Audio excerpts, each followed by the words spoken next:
It's not how many calories you burn off that matters. Because if you do the physics on it, it's going to be depressing, right? It's going to be depressing. It's not how many calories you burn off. The important thing is how you burn those calories off. And what it does, because when you go for what I call a plug jog, you don't really get fitter, right?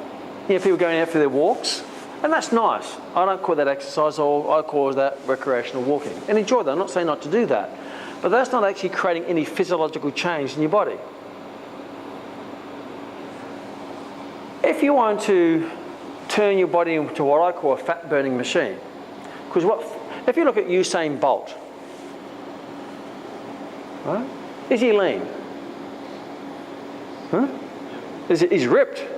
Or 100-metre sprinters. If you even look at the Olympics, some of the best physiques in the Olympics are sprinters and gymnasts. How much jogging do they do? None. All they do is sprints and strength work. Because when you do short duration, higher intensity, relative to you, I understand that. But if you push that, what we call your anaerobic threshold, that limit, get really puffed in a short period of time, what it does, it changes your physiology, because it forces your physiology to change the cardiovascular system, because it's applying a controlled stress on it.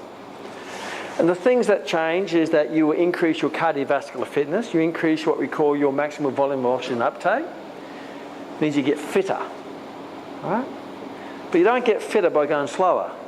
You get fitter by going faster and shorter, not longer and slower. You don't get fit that way. You just get endurance and wearing out the joints. You want to wear out joints? Just do that repetitive repetition, wear out the joint, long distance stuff. Short term, increase the intensity relative to you, and that will improve as you get fitter.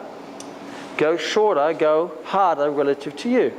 That gets your heart rate up a lot higher for a shorter period of time. Then you have a rest, catch your breath, then do it again. Catch your breath and do it again. And if you only can do 1 or 2, then stop then. And next week, make it 3 and make it 4 and fit it into the time schedule you're allowed. But the most important thing is the quality of what you do, not the volume of what you do if you want to turn your body into a fat-burning machine. Because not only does it increase your cardiovascular fitness, it does a very important thing. It changes what we call your respiratory quotient. Your respiratory quotient represents what your body uses for energy. Overweight, unfit people are what we call sugar burners. Their body burns sugar or carbohydrate. Elite fit people or fit people burn fat. Because you only got around about 400 grams of carbohydrate your body can store, around 2,000 calories in a normal person. Therefore, as you get fitter, the body back in hunter-gatherer days tends to spare the carbohydrate for when you need it and use the fat. So the fitter you are, the more fat you burn. The beautiful thing is it turns your body, it raises your metabolism,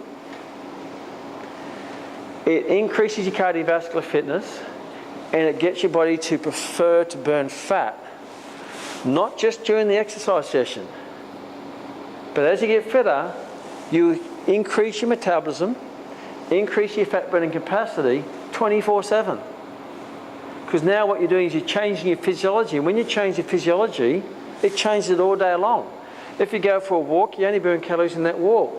After the walk, your body just goes back to where it was. But as you get fitter, the revs of the car increase and it burns off more fat. So when you're training, doing your cardiovascular, it's not about getting through the work. More work doesn't mean more results. It's how you do the work that counts.